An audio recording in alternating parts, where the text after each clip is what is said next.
Hi everybody, this is Juan back again with the DC Universe review, and today I'm bringing you DC Universe Mantis. And as many of you guys can notice, if you have this wave and or know about Mantis, you can tell that this is not the original guy, this is a variant.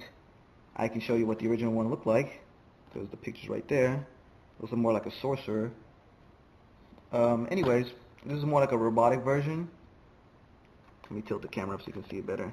There we go, bring it a little bit closer.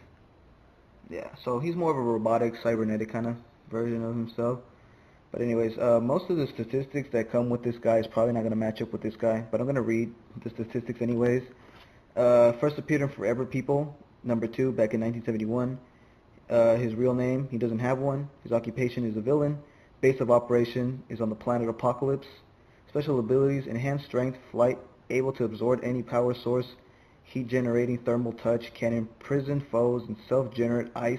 Antimatter touch destroys all matter. So basically, if he touches you, you're pretty much fucked. You just want to stay away from him and shoot him from afar, or if you're magic, you can use that. But anyway, he's pretty cool. I mean, he's one of the most interesting ones. He's actually one of the first figures I picked up from this wave. He does come with the left arm of Chemo. If you want to know about that, you know, pretty important if you're trying to build him, like I said. But anyways, you rotate him 360 and you can kind of see all the cool details. One little side note is I noticed that this whole armor piece, all of this, is the same thing as the, what are they called again?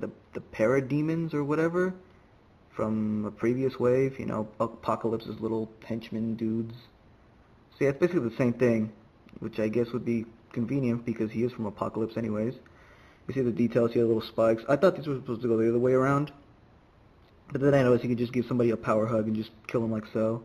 He does have these two little pincers right here, which do rotate 360, which will lead into the articulation. So, you know, his arms can go in and out like so. He can bend here. He can rotate here. He can rotate above the bicep as well. Like I mentioned, this rotates. Yeah, you can kind of hear it like so. His head is on a ball joint, but it's kind of limited because of this huge ass piece of like armor here. He can't rotate 360, you know. He can still look around and things, you know. He can still move this around too, so he still has that. He can move forward, but not so much because his joints are being covered by this kind of soft plastic, but it's not so soft that that'll allow him to do much. He can move back as well. He can bend at the knee.